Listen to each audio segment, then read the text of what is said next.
Bonjour, je suis Shiraz Gaib, coach et experte en Feng Shui et aujourd'hui je vais aborder un sujet particulier, celui des entretiens d'embauche. Et je vais vous donner quelques conseils pour réussir l'entretien d'embauche.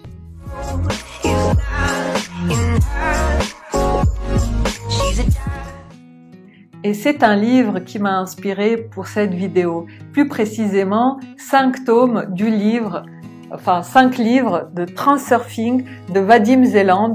C'est de la physique quantique, il y a énormément d'outils très intéressants dedans.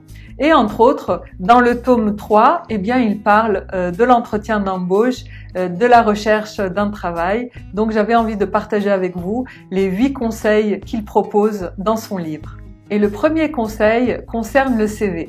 Lorsque vous l'écrivez, vous allez orienter votre CV vers le métier pour lequel vous postulez. Et vous allez mettre un seul métier. Et vous allez mettre les compétences qui sont relatives à ce métier-là. N'essayez pas de faire un CV généraliste, un CV attrape-tout job, parce que vous n'allez pas être crédible et puis l'employeur va avoir l'impression que vous seriez prêt à n'importe quoi pour accepter un job.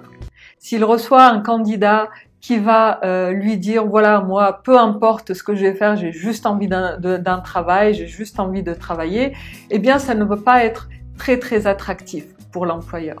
Par contre, un candidat qui dit je veux faire ce métier-là précisément et j'ai les compétences pour et c'est vraiment ce qui me fait vibrer, là c'est toute autre chose. Donc, conseil numéro 1, vous mettez un seul métier sur votre CV. Ciblez votre CV. Vous n'avez pas besoin d'avoir une version unique du CV. Ayez plusieurs versions de votre CV et chacune d'entre elles va pouvoir cibler un métier en particulier.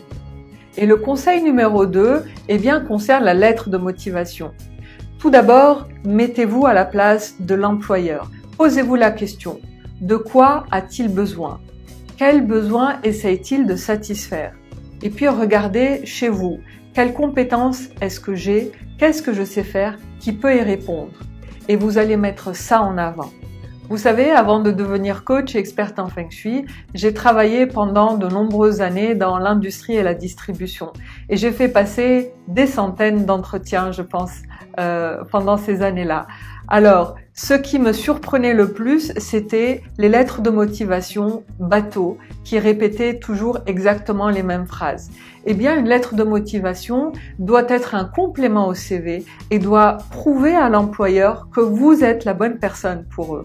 Donc, le conseil numéro 2, c'est mettez-vous à la place de l'employeur lorsque vous écrivez votre lettre de motivation et mettez en lumière ce que vous savez faire pour répondre à ses besoins. Et conseil numéro 3, n'hésitez pas à parler la même langue que l'employeur. N'hésitez pas à réutiliser les mots qui ont été employés dans l'annonce. Ça va permettre de créer un lien avec l'employeur. Et ça, c'est bénéfique. Et mettez en avant les compétences que vous pensez avoir et qui sont requises par le poste. N'hésitez pas à réutiliser les mêmes termes en termes de compétences. Et cela va également montrer à l'employeur que vous êtes réellement intéressé à son annonce et pas juste une réponse comme ça parmi tant d'autres. Donc, conseil numéro 3, parlez la même langue que l'employeur. Et le 4e conseil concerne l'envoi de votre CV. Proposez-vous sans insister. Montrez que vous êtes disponible sur le marché du travail sans être trop insistant. Et puis, si vous avez suivi les 3 premiers conseils, alors vous avez ciblé et orienté vos demandes vers des postes bien particuliers et votre CV y correspond parfaitement. Alors, de cette manière-ci, il est fort possible qu'on vous appelle pour un entretien. Et attention, ne réenvoyez jamais votre CV plusieurs fois à la même entreprise. Vous savez, une non-réponse est une réponse. Donc, conseil numéro 4, si vous avez fait les 3 premières étapes, votre demande devrait être ciblée et avoir un accueil favorable. Mais si ce n'est pas le cas, n'insistez pas, ne relancez pas l'entreprise et laissez le reste se faire tout seul. Si vous avez mis en pratique les 4 premiers conseils, normalement, l'entreprise vous a convoqué pour un entretien. Et là, conseil numéro 5, préparez votre entretien. Renseignez-vous sur l'entreprise. Allez regarder ce qui la rend fière et mettez ça en avant lors de l'entretien. Lorsque l'employeur ressent l'enthousiasme que vous ressentez en parlant de l'entreprise, eh bien, c'est comme si vous faisiez déjà partie de l'entreprise. Donc, renseignez-vous, conseil numéro 5, renseignez-vous sur l'entreprise avant d'aller en entretien.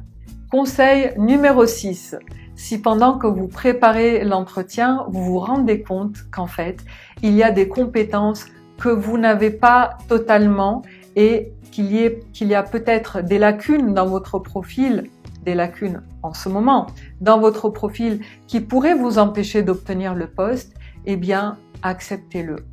Acceptez-vous exactement comme vous êtes. N'essayez pas de cacher ça ou de mentir à l'employeur, c'est inutile. Acceptez-le, acceptez-vous comme vous êtes et soyez sympa avec vous-même. Donc, conseil numéro 6, si vous observez des lacunes qui pourraient vous empêcher d'obtenir le poste, eh bien, acceptez-le, tout simplement. Et puis, ce sera peut-être l'occasion de perfectionner vos compétences, de vous inscrire à une formation complémentaire pour acquérir cette compétence-là ou pour faire un stage qui va vous permettre d'acquérir cette compétence qui vous est importante pour avoir le poste que vous souhaiteriez avoir. Et conseil numéro 7, intéressez-vous aux problèmes de l'entreprise lors de l'entretien. Posez des questions. Et puis, répondez sincèrement, clairement, sans essayer de masquer, de cacher ou de détourner. Laissez être ce qui doit être. Et également, lors de l'entretien, mettez en avant vos compétences qui vous paraissent être compatibles avec la demande de l'entreprise qui pourrait contribuer à résoudre ces problèmes, par exemple.